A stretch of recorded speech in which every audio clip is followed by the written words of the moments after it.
ஆண்டவரை சொந்த இரட்சகராக ஏற்றுக்கொள்கிற ஒரு மனிதனுடைய வாழ்க்கையிலே என்னென்ன மாற்றங்கள் நடக்கும் என்பதற்கு நான் தான் சாட்சி. 18 வயதிலே ஆண்டவர் இயேசு என்னை சந்தித்தார். நான் என் தகப்பன் ஒரு கத்தோலிக்க மார்க்கத்தை சேர்ந்தவர்கள், என் அம்மா ஒரு இந்து மார்க்கத்தை சேர்ந்தவர்கள். நாங்கள் ஐதீகமான இந்து குடும்பத்தை சார்ந்தவர்கள், அப்பா வழியிலே ஐதீகமான கத்தோலிக்க மார்க்கத்தை சார்ந்தவர்கள். இப்படிப்பட்ட பின்னணியிலே நான் வளர்க்கப்படும் பொழுது என் உள்ளத்தில் ஒரு ஏக்கம் நெடுநாட்களாய் இருந்தது. எல்லாரும் ஒவ்வொரு தெய்வத்தை வழிபடுகிறார்களே, உண்மையான தெய்வம் எது? என் இருதயத்திற்குள் ஒரு ஏக்கம். பேசுகிற தெய்வம் எது, மெய்யான தெய்வம் எது என்று நான் தேட ஆரம்பித்தேன். பலவிதமான மத சார்ந்த புத்தகங்களை நான் வாங்கி படித்தேன். பல மதத்தார்கள் படிக்கிற புத்தகத்தை நான் என்னுடைய 16 வயதிலேயே வாங்கி படிக்க ஆரம்பித்தேன். உண்மையான தெய்வம் எது, நான் அதை காண வேண்டும். இந்த கிறிஸ்தவர்கள் இயேசு என்று சொல்லுகிறார்கள், மற்ற மார்க்கத்தார் எங்கள் தெய்வம்தான் உண்மையான தெய்வம் என்று சொல்லுகிறார்கள். என் தாய் வழியிலே அநேகர் பல தெய்வங்களை உண்மை தெய்வம் என்று சொல்லுகிறார்கள். ஒவ்வொருவருக்கும் ஒரு குல தெய்வத்தை வைத்துக் கொள்ளுகிறார்களே, உண்மையான தெய்வம் எது என்ற ஒரு தேடல் எனக்குள் உண்டாயிற்று. நான் பள்ளி படிப்பை முடித்து கல்லூரிக்கு நான் சென்ற பொழுது ரொம்ப கனவுகளோடு கூட நான் கடந்து சென்றேன். பள்ளியில் நல்ல டாப்பரா மார்க் வாங்கி மெரிட்ல மெடிக்கல் காலேஜுக்கு போனேன். ஆனால் அந்த மருத்துவ கல்லூரி போன முதலாம் ஆண்டு ஒரு பாடத்தில் நான் தோற்று போய்விட்டேன்.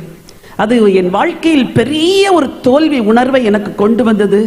வாழ பிடிக்கவில்லை, நான் சாக வேண்டும் என்று நினைத்த பொழுது, சாக தீர்மானித்த அந்த நாளிலே ஆண்டவர் இயேசு என்னை சந்தித்தார்.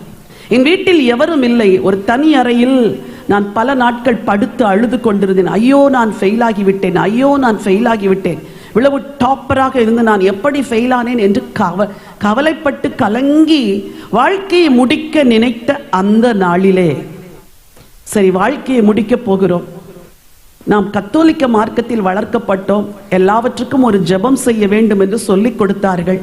முழங்கால் படியிட்டு ஏதாவது ஒரு தெய்வத்தை தேடுவோம், எந்த தெய்வம் உண்மை தெய்வமோ அது என்னை இன்றைக்கு சந்திக்கட்டும் என்று நான் முழங்கால் படியிட்டு கண்களை மூடினேன். அவ்வளவுதான்.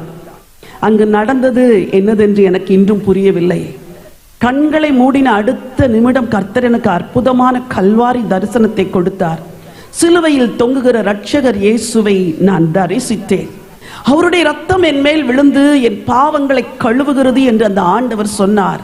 அது என் வாழ்க்கையில ஒரு பெரிய திருப்பத்தின் நாளா இருந்தது.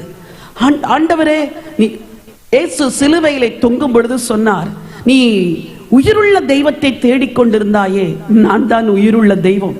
உன் வாழ்க்கையை முடிக்க வேண்டும் என்று நீ நினைக்கிறாய், நீ மரித்தால் எங்கு போவாய் என்று உனக்கு தெரியவில்லை மகளே. நீ மரித்து போனால் நீ நரக அக்கினிக்கு போவாய்.